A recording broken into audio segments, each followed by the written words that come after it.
दोस्तों नमस्कार, जय भीम, जय भारत।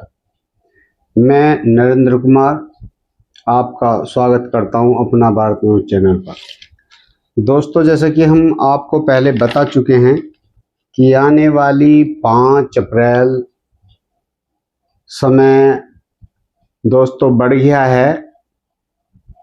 पहले समय 7 बजे का था, लेकिन अब बच्चों को 7 बजे बुलाया गया है, जिससे 8 बजे सही 8 बजे परीक्षा शुरू हो जाएगी। इसलिए सभी बच्चों से निवेदन है कि वो समय पर पहुंचने की कोशिश करें।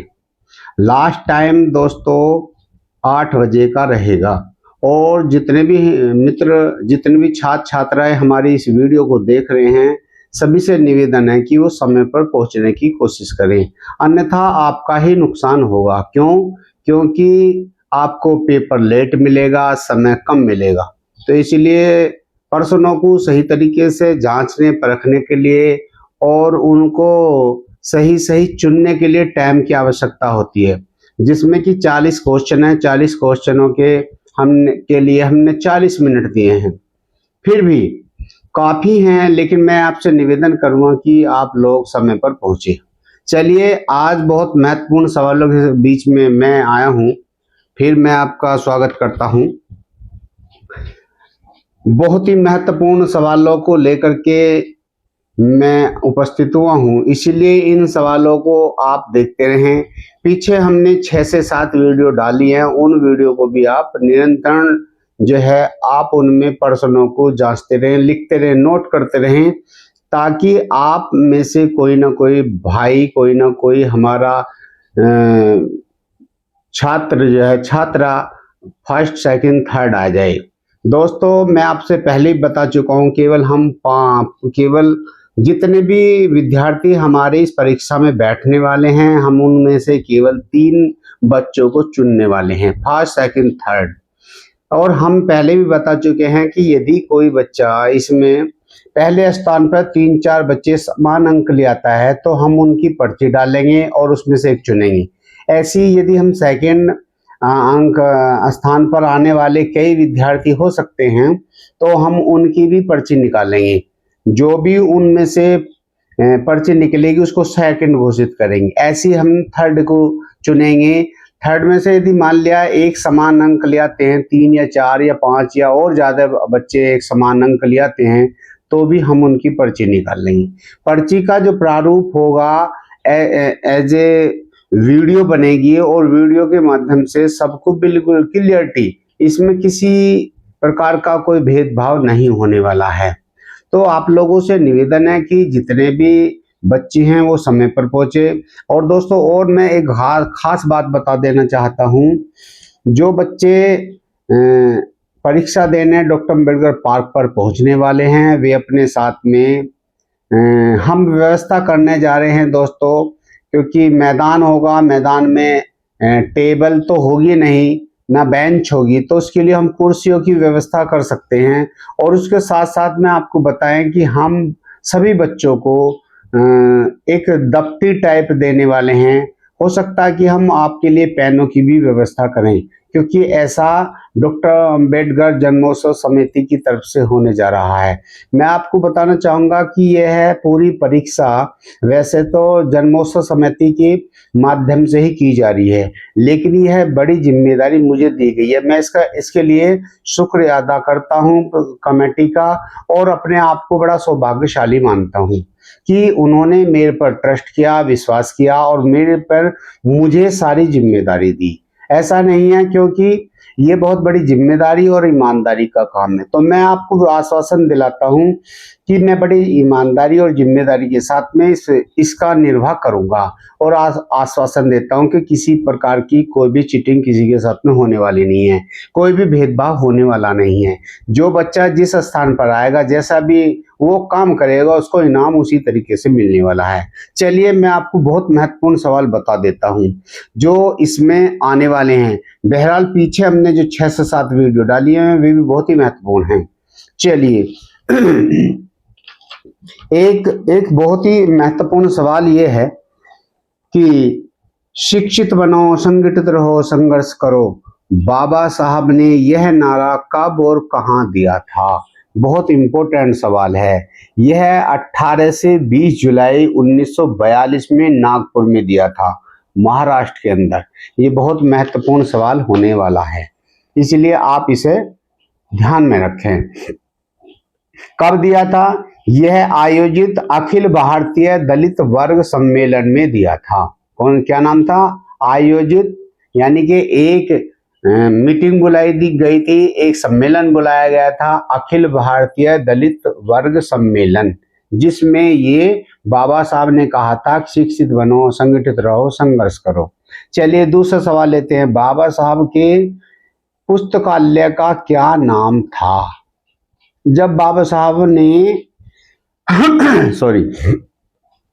जब बाबा साहब ने अपनी लाइब्रेरी बनाई, दोस्तों मैं आपको बताना चाहूंगा कि बाबा साहब ने पूरे एशिया में व्यक्तिगत तौर पर अपनी एक लाइब्रेरी बनाई थी, पुस्तकालय। वह सबसे बड़ा पुस्तकालय था, उसमें 54,000 किताबें थी।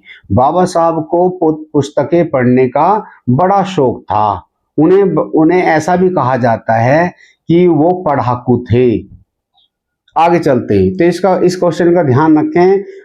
50,000 से ज्यादा, यानी कि 54,000 लगभग किताबें पढ़ी थी, और उस पुस्तकालय का नाम था राजगृह। राजगृह, क्या नाम था? राजगृह। बाबा साहब की मृत्यु कहाँ हुई थी? 26 अलीपुर, दिल्ली। जिस समय बाबा साहब की मृत्यु हुई थी 6 दिसंबर 1956। 6 दिसंबर 1956 को बाबा साहब की मृत्यु हुई थी। तो और कहाँ हुई थी? अलीपुर में। बाबा साहब जी का अंतिम संस्कार कहाँ किया गया? अंतिम संस्कार देखो, दिल्ली में तो वो उनकी मृत्यु हुई थी, वे परिनिर्वाण को प्राप्त हुए थे। लेकिन 7 दिसंबर 1956 को मुंबई के दादर में समुद्र तट के किनारे स्थित चैत्य भूमि पर उनका अंतिम संस्कार किया गया था। बाबा साहब जी के घर की चौकीदारी कौन करता था? ये क्वेश्चन बहुत महत्वपूर्ण है चौकीदारी के लिए। एक सुदामा नाम का व्यक्ति था जो बहुत ही लगनशील और विश्वसनीय था। बाबा साहब ने उनको अपनी चौकीदार बनाया हुआ था। आगे अगला सवाल लेते हैं। 14 अक्टूबर 1956 को जब नागपुर में बाबा साहब ने बौद्ध धर्म अपनाया तो कितने लोगों का समूह था? यानी कि कितने लोग उस समूह में आए थे जब बाबा साहब ने बौद्ध धर्म को ग्रहण किया था? पूरे 10 लाख से भी ज्यादा लोग थे। इस सवाल पे बहुत लोग कंफ्यूज हैं, तो मैं आपको बताना चाहूंगा कि इस पे 10 लाख लोग थे। अगले सवाल लेते हैं नेक्स्ट। मैं हिंदू धर्म में पैदा अवश्य हुआ हूं, परंतु हिंदू के रूप में मरूंगा नहीं, कब कहा? ये कब की बात है? इसमें प्रश्न बनता। तो 1935 की बात है, जब बाबा साहब ने ये विचार अपने व्यक्त किए थे कि मैं हिंदू धर्म में पैदा अवश्य हुआ हूं, परंतु हिंदू के रूप में मरूंगा नहीं। 1935। बाबा साहब ने मंत्रिमंडल से त्यागपत्र कब दिया? 26 सितंबर 1951 को, जब बाबा साहब ने अपनी कुछ मांगे रखी थी और जब वो मांगे अस्वीकार कर दी गई मंत्रिमंडल में, तो उन्होंने मंत्रिमंडल से ही त्यागपत्र दे दिया। वह डेट थी 26 सितंबर 1951। बाबा साहब का कानून मंत्री कब बने?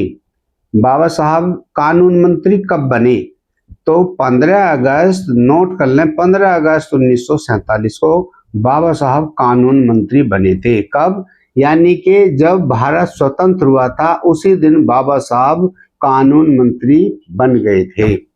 डॉक्टर अम्बेडकर भारतीय संविधान के मुख्य शिल्पीकार थे, किसने कहा? यानी कि मुख्य शिल्पीकार कहते हैं कि लिखने वाले, मुख्य शिल्पीकार थे पंडित जवाहरलाल नेहरू। इसमें बहुत ज्यादा विवाद लोग करते हैं। यहाँ पंडित जवाहरलाल नेहरू ने खुद कहा है कि जितने भी उसमें 7 सदस्य की जो टीम बनाई थी उसमें मुख्य जो शिल्पीकार थे बाबा साहब डॉक्टर अम्बेडकर जी थे। नेक्स्ट सवाल, बाबा साहब अम्बेडकर संविधान की प्रारूप समिति के अध्यक्ष कब चुने गए? बहुत इंपॉर्टेंट सवाल है। 30 अगस्त 1947 को चुने गए थे। उससे पहले मीटिंग हुई थी 29 अगस्त को, लेकिन 30 अगस्त को उनको चुन लिया गया था, उनको अध्यक्ष बना दिया गया था। नेक्स्ट सवाल, बाबा साहेब प्रथम बार चुनाव कब जीते? उन्होंने चुनाव लड़ा था और उस चुनाव कब जीता? 20 जुलाई 1946 को। 20 जुलाई 1946 को पहली बार चुनाव लड़े थे। फिर नेक्स्ट सवाल लेते हैं, मैं प्रण करता हूं कि यदि अम्बेडकर चुनाव में हरा दिए गए तो मैं यह तलवार गद्दारों के खून से लथपथ हो जाएगी और मैं अपने जीवन की आहुति दे दूंगा। यह किसने कहा? बहुत इंपॉर्टेंट सवाल है। एक व्यक्ति हुआ करते थे बुद्ध सिंह।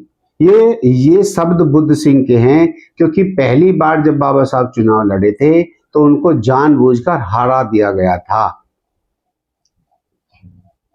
नेक्स्ट सवाल लेते हैं, पीपल्स एजुकेशन सोसाइटी की स्थापना कब की गई? पीपल्स एजुकेशन सोसाइटी की स्थापना कब की गई? 1946 में। बाबा साहब को ज्ञान का प्रतीक किसने कहा? कोलंबिया यूनिवर्सिटी यानी कि जो अमेरिका में है ने 300 वर्ष पूरा होने पर अमेरिका के राष्ट्रपति बराक ओबामा ने यह पंक्ति कही थी। तो दोस्तों आपसे निवेदन है कि इस बात को अवश्य ध्यान रखें कि ये पंक्ति किसके द्वारा कही गई है। जो अमेरिका के राष्ट्रपति थे बराक ओबामा, उन्होंने ये पंक्ति कही थी कि बाबा साहब सिंबल ऑफ नॉलेज हैं, ज्ञान के प्रतीक हैं। और उन्होंने ये भी कहा था कि हमारी इस यूनिवर्सिटी में, कोलंबिया यूनिवर्सिटी में जितने भी आज तक छात्र हुए हैं, जितने भी छात्र पढ़े हैं, उनमें से सबसे ज्यादा होनहार जो छात्र थे वो डॉक्टर अम्बेडकर थे। तो बहुत इंपॉर्टेंट सवाल है। बाबा साहब ने आजाद मजदूर पार्टी का गठन कब किया? बाबा साहब ने आजाद मजदूर पार्टी बनाई थी तो उसका गठन हुआ था 1936 को। ध्यान रखेंगे। हैदराबाद के निजाम ने बाबा साहब को इस्लाम में दीक्ष होने के लिए यानी कि इस्लाम धर्म कबूल करने के लिए, अपनाने के लिए बाबा साहब को बहुत ऑफर दिए गए। वह ऑफर कितना का था? वो लालच दिया जा रहा था। कई धर्मों ने लालच दिया, सिखों ने, ईसाइयों ने, इस्लाम मुस्लिमों ने। तो उनके जो आका हुआ करते थे, जो मुख्य जैसे पादरी हुआ करते थे, तो उन्होंने बाबा साहब को खास तौर से मुस्लिम धर्म से 6 करोड़ का उस समय ऑफर मिला था। ध्यान रखेंगे, 6 करोड़। बाबा साहब को सरकारी लॉ कॉलेज का प्रिंसिपल नियुक्त कब किया गया था? बाबा साहब को जब बाबा साहब लंदन से आए थे, बैरिस्टर की डिग्री लेके आए थे और उन्होंने लॉ जो पढ़ लिया था, तो वहां पर बाबा साहब को सरकारी लॉ कॉलेज का प्रिंसिपल नियुक्त किया गया था। तो वह डेट थी 1 जून 1935। 1 जून 1935 को बाबा साहब को वहां का प्रिंसिपल नियुक्त किया गया था, जो लॉ कॉलेज था। यह बहुत बड़ी बात है दोस्तों। माता रमाबाई की मृत्यु कब हुई? 27 मई 1935। बाबा साहब की जो पत्नी थी, हमारी माता रमाबाई जो थी, उनकी जो मृत्यु हुई थी 27 मई 1935 को हुई थी। नेक्स्ट सवाल लेते हैं, बाबा साहब को बाबा साहब क्यों कहा गया? ये बहुत इंपॉर्टेंट है, इसके बारे में बहुत ही कम लोग जानते हैं। बाबा साहब को बाबा साहब इसलिए कहा गया क्योंकि जिस समय माता रमाबाई की मृत्यु हो चुकी थी यानी कि 27 मई 1935 को। तो बाबा साहब बड़े दुखी होने रहने लगे, तो उन्होंने अपना सर मुंडवा लिया और साधु संतों की तरह रहने लगे। जब साधु संतों की तरह रहने लगे तो उन्होंने, लोगों ने कहा कि साहब आप तो बाबा बन गए हैं। तो उन्होंने फिर कहा कि आज से आप, कुछ लोगों ने कहा कि बाबा साहेब हो गए हैं। तो यहाँ से ध्यान रखने वाली बात है कि बाबा साहब को तब कहा गया कि आप बाबा साहब बन गए हैं, आप बाबा भी हो गए हैं और साहब तो हैं। तो यानी कि बाबा साहब माता रमाबाई के बाद 27 मई 1935। ध्यान रखें, बहिष्कृत हितकारिणी सभा की स्थापना कब हुई? 20 जुलाई 1924। हित बहिष्कृत भारत, जो बाबा साहब ने जो वो लिखा था, जो पत्रिका निकालते थे, जिसके वो संपादक भी थे, तो बहिष्कृत हितकारिणी सभा की स्थापना बाबा साहब ने 20 जुलाई 1924 को की थी। किसानों पर पहला भाषण कब दिया? बाबा, बहुत ही इंपॉर्टेंट सवाल है, किसानों पर पहला भाषण कब दिया? 24 फरवरी 1927 को। बाबा साहब ने यहाँ एक बात कही थी कि जितने भी किसान हैं और उन किसानों को कर देना चाहिए जो जिसकी खेती बाड़ी होती है, जिसकी खेती में कुछ अनाज उगता है, लेकिन वे किसान बिल्कुल भी कर नहीं देंगे जिनके खेतों में अनाज पैदा नहीं होता है या फसल किसी कारण मर जाती है, आपदा आने पर कोई दिक्कत हो जाती है, तो वे किसान जो है आज के बाद में ऐसा कानून लाए, ऐसा लॉ लाए कि कोई भी किसान वो कर नहीं देगा। तो किसानों के लिए बाबा साहब ने पहला भाषण 24 फरवरी 1927 को दिया था। ये किसान लोग बहुत ध्यान रखें इस बात को कि किसानों के लिए बड़ी लड़ाई लड़ी बाबा साहब ने। आगे चलते हैं, समता सैनिक दल, बहुत इंपॉर्टेंट सर, समता सैनिक दल की स्थापना कब हुई? सन 1924 को। अब आगे चलते हैं, गोलमेज सम्मेलन कब शुरू हुआ, यानी कि आयोजित? जब गोलमेज सम्मेलन हुआ जिसमें बाबा साहब ने बड़े निष्ठा और ईमानदारी के साथ में अपने विचारों को रखा, यहाँ की स्थिति को रखा, परिस्थिति को रखा भारत की, लंदन में जाकर के, तो वह तारीख थी 12 नवंबर 1930 जो गोलमेज सम्मेलन हुआ था।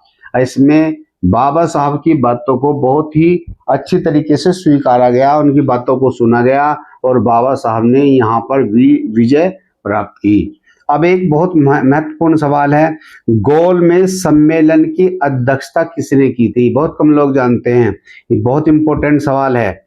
गोलमेज सम्मेलन की स्थापना किसने की थी?